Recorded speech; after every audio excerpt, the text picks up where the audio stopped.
యోహాను రాసిన మొదటి పత్రిక 5వ అధ్యాయము 9వ వచనం.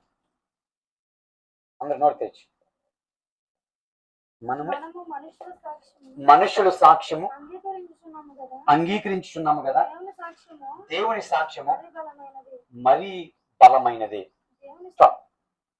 ఇక్కడ యోహాను తన పత్రిక రాస్తూ మనుషుల సాక్ష్యము మనం అంగీకరిస్తాం అవునంటారు కదంటారు. అది నిజమైన నిజం కాకపోయినా, ఉదాహరణకి మీకు చెప్పాలంటే, సపోజ్ ఒక అబ్బాయికి వివాహం ఒక అబ్బాయికి పెళ్లి సంబంధానికి వెళ్ళారు. ఆ అమ్మాయి వాళ్ళకి అబ్బాయికి నచ్చారు. అయితే వాళ్ళు సాధారణంగా ఇదివరకు రోజుల్లో ఏం చేసేవారంటే కనుక వాళ్ళ బంధువులు కానీ వాళ్ళ చుట్టుపక్కల కానీ ఏం చేసేవారు, ఎంక్వైరీ చేసేవారు. ఎంక్వైరీ చేసి ఏం చేసేవారు, ఆ అబ్బాయి మంచోడా కాదా అని చెప్పారు. మిగతా ఆ బంధువులు కానీ లేదా చుట్టుపక్కల కానీ ఏం చెప్తారు సాక్ష్యం?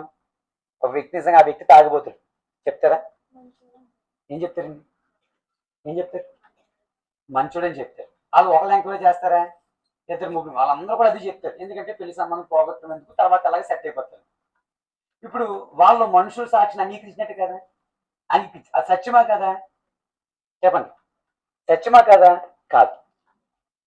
కానీ మనుషుల సాక్షిని ఏం చేస్తారు? అంగీకరిస్తారు. అర్థమవుతుందా? అంటే మనుషులు చెప్పే సాక్ష్యంలో సత్యం ఉండొచ్చు, సత్యం లేకపోవచ్చు. కానీ దేవుడు చెప్పే సాక్ష్యం ఎప్పుడూ సత్యమే. హల్లెలూయా. దేవుడు చెప్పే సాక్ష్యం ఎప్పుడూ సత్యమే. అర్థమవుతుంది చెప్పేది. అయితే ఇక్కడ దేని గురించి చెప్తున్నాడంటే కనుక, రైట్, 10వ వచనం, దేవుని కుమారుని యందు విశ్వాసం ఉంచువాడు తనలోనే ఈ సాక్ష్యము కలిగి. ఎవరైతే యేసుక్రీస్తు నందు విశ్వాసం కలిగి ఉంటాడో ఈ సాక్ష్యాన్ని కలిగి ఉంటాడు. దేవుణ్ణి నమ్మని వాడు ఆయన తన కుమారుని గూర్చి ఇచ్చిన సాక్ష్యము నమ్మలేదు, అంటే యేసుక్రీస్తు గూర్చి సాక్ష్యం నమ్మలేదు కనుక అతడు దేవుణ్ణి అబద్ధికునిగా చేసిన వాడే. ఆ సాక్ష్యం ఏమనగా, దేవుడు మనకు నిత్య జీవం దయచేసెను, ఈ జీవము ఆయన కుమారుని యందు ఉన్నది. దేవుని కుమారుని అంగీకరించేవాడు జీవము గలవాడు, దేవుని కుమారుణ్ణి అంగీకరింపని వాడు జీవము లేనివాడు. ఇక్కడ బైబిల్ ఏమంటుందంటే, ఎవరైతే యేసుక్రీస్తుని సాక్ష్యం, ఏం సాక్ష్యం చెప్తున్నారంటే కనుక, దేవుడు ఎవరైతే యేసుక్రీస్తుని దేవునిగా అంగీకరిస్తారో వాళ్ళకి ఏముంటదంట? వాళ్ళకి ఏముంటది?